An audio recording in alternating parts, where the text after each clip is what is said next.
మీ personal interviews మరియు వ్యాపార ప్రకటనల కొరకు ఈ నెంబర్ని సంప్రదించండి. నమస్తే, వెల్కమ్ టు మనం టీవీ. నేను మీ ప్రియాంకారావు.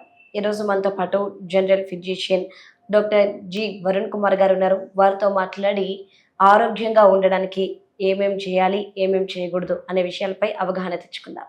నమస్కారం సార్. నమస్కారం. యా సార్, రెగ్యులర్గా చూస్తే కనుక ఇంట్లో ఉండే ఆడవాళ్ళు, మగవాళ్ళు కావచ్చు ఆడవాళ్ళు కావచ్చు, మార్నింగ్ ఒకసారి టీ అని, ఈవినింగ్ ఒకసారి టీ అని, లేదంటే వాళ్ళు వచ్చారు వీళ్ళు వచ్చారంటూ రోజుకి 4 నుండి 6 సార్లు టీ తాగుతూ ఉంటారు. సో ఈ విధంగా తరచుగా టీ తాగడం వల్ల ఎలాంటి ప్రాబ్లమ్స్ వస్తాయి? అసలు హెల్త్కి మంచిదే అంటారా? మీరు చెప్పింది కరెక్టే అండి. సాధారణంగా ఈ మధ్యకాలంలో ఎక్కువగా మనం టీ అలాగే కాఫీ కూడా ఎక్కువ సార్లు తీసుకుంటూ ఉంటున్నారు. అవసరం ఉన్నా లేకున్నా కానీ ఉదయం ఒకసారి, మధ్యాహ్నం ఒకసారి, సాయంత్రం ఒకసారి బంధువులు వచ్చారని ఇలా ఎక్కువ సార్లు టీ తీసుకుంటూ ఉంటారు. ఈ టీ ఎక్కువగా తాగడం వల్ల చాలా సమస్యలు వస్తూ ఉంటాయండి.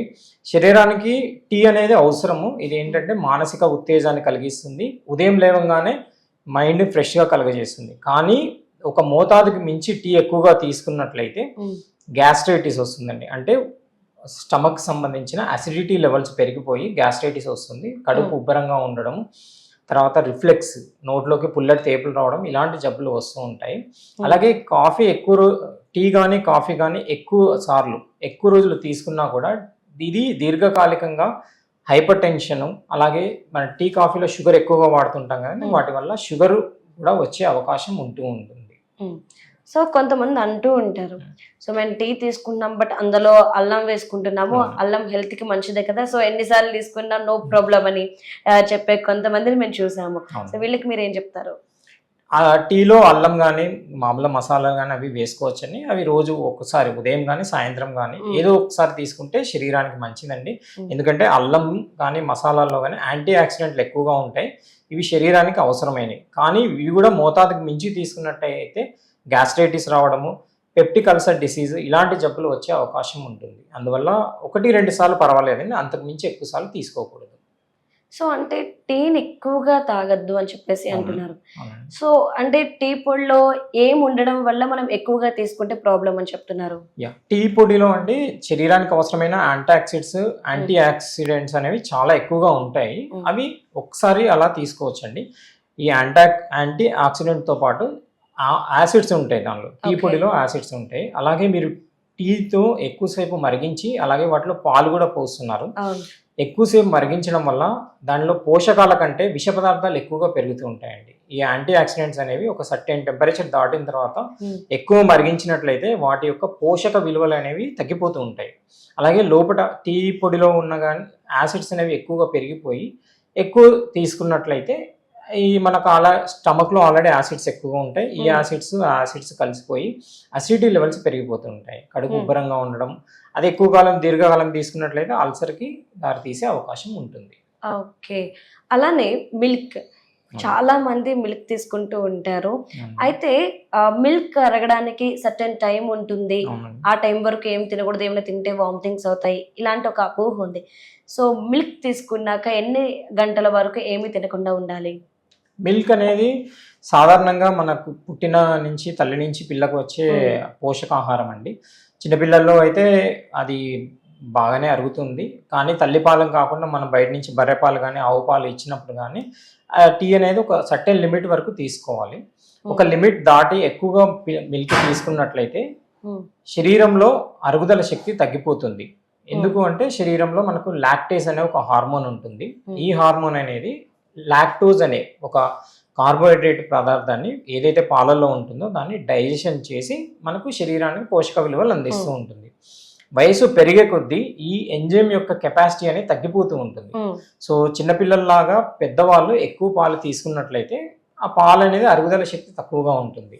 సో అందువల్ల డైలీ ఒక్కసారి ఉదయం కానీ సాయంత్రం కానీ 1 గ్లాస్ పాలు తీసుకోవడం ఆరోగ్యానికి మంచిదండి. ఎందుకంటే ఇది లాక్టోజ్తో పాటు శరీరానికి అవసరమైన వైటమిన్ డి, అలాగే కాల్షియం, ఎముకలకు అవసరమైన కాల్షియం అందిస్తుంది. సో కాబట్టి డైలీ 1 గ్లాసు ఉదయం కానీ సాయంత్రం కానీ 1 గ్లాసు పాలు తీసుకోవడంలో తప్పులేదు. కానీ అంతకు మించి ఎక్కువ తీసుకున్నట్లయితే మీకు అరుగుదల లేనట్లయితే కడుపు ఉబ్బరము, కడుపు నొప్పి, అలాగే డయేరియా, మోషన్స్ ఎక్కువసార్లు రావడం, ఇలాంటి లక్షణాలు కనిపిస్తూ ఉంటాయి. సో అందుకని ఎవరైతే పాలు తీసుకోవాలనుకున్న వాళ్ళు రోజుకు ఒక గ్లాస్ తీసుకుంటే సరిపోతుందండి. అంటే పాలు తీసుకున్నాక ఏ ఫుడ్ అయినా తినొచ్చా, లేదంటే కొంత టైం వరకు వెయిట్ చేసి ఆ తర్వాత ఎలాంటి ఫుడ్ అయినా తీసుకోవాలి, ఇలాంటి రూల్ ఏమైనా ఉందా? అలాంటి స్పెసిఫిక్గా అలాంటి రూల్ అయితే ఏమీ లేదండి. ఒక గ్లాస్ పాలు తీసుకున్న తర్వాత జనరల్గా 1-2 అవర్స్ వరకు ఏమి తీసుకోకున్నట్లయితే శరీరం తేలికగా ఉంటుంది. సో కొంతమంది ఏం చేస్తున్నారంటే మిల్క్ లో ఎగ్ అంటే మనం ఉడకబెట్టకుండా ఏం లేదు పచ్చి ఎగ్ ని కూడా తీసుకొని మిక్స్ చేసుకొని తాగడం, అవునండి. ఇలాంటివి మనం రెగ్యులర్ గా చూస్తున్నాం. అంటే జిమ్ చేసే అవును. టైంలో తీసుకుంటారు. సో ఇది హెల్త్ కి బెనిఫిట్ అంటారా, లేదంటే ఇలా తరచూ తీసుకోవడం వల్ల ఏమైనా ప్రాబ్లమ్స్ వచ్చే ఛాన్సెస్ ఉన్నాయా? డెఫినెట్గా అండి, ఈ మిల్క్లో పచ్చి ఎగ్ కలపడం అనేది ఆరోగ్యానికి అయితే అంత మంచిది కాదు. ఒక్కోసారి ఎగ్ పైన షెల్ మీద బ్యాక్టీరియాలు ఉంటాయండి. సాల్మోనెల్లా అనే డేంజరస్ బ్యాక్టీరియా ఉంటుంది. ఓకే. ఎప్పుడైతే ఈ షెల్ నీట్గా కడగకుండా అలాగే ఉడకబెట్టకుండా గుడ్లు తీసుకోవడం వల్ల డయేరియాలు వస్తుంటాయి. అలాగే వాటితో పాటు dangerous enteric fever, typhoid fever అనే రకరకాల ఇన్ఫెక్షన్లు కూడా వస్తూ ఉంటాయి. సో పాలల్లో పచ్చిగుడ్డు కలపడం అనేది ఆరోగ్యానికి అంత మంచిది కాదు.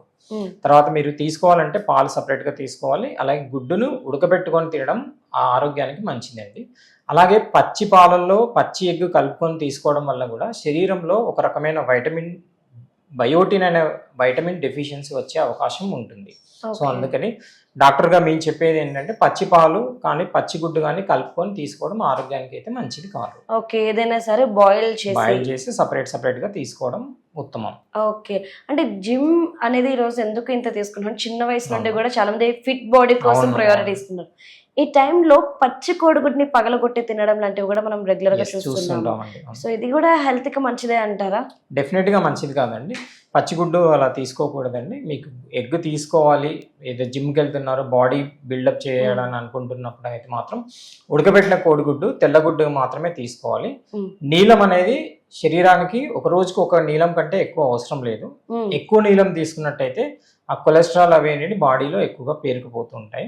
సో వైట్ ఎగ్స్ ఎన్నైనా తీసుకోవచ్చు, కానీ ఒకటే కాకుండా మిక్స్డ్ ప్రోటీన్స్ అంటే బీన్స్ కానీ, ఉడకబెట్టిన శనగలు కానీ, కాబూలి చనా కానీ, డ్రై ఫ్రూట్స్ కానీ, అలాగే సోయా ప్రొడక్ట్స్, సోయా మిల్క్తో చేసినవి, సోయా టోఫు కానీ, సోయా ప్రొడక్ట్స్ని కూడా ఈ ప్రోటీన్ సప్లిమెంట్గా తీసుకోవచ్చండి. కేవలం గుడ్డు మీదనే ఆధారపడితే మనకు సంతులితమైన అంటే మిక్స్డ్ బ్యాలెన్స్డ్ ప్రోటీన్స్ రావు శరీరానికి. సో నేను చెప్పినట్టు బీన్స్ కానీ రకరకాల మిక్స్డ్ ప్రోటీన్స్ తీసుకుంటేనే మీకు జిమ్కి వెళ్ళినప్పుడు ప్రోటీన్ ఎక్కువగా శరీరానికి వచ్చేసి శరీరం యొక్క దారుఢ్యం పెరగడానికి అవకాశం ఉంటుంది. Okay, right. Thank you so much sir. Thank you.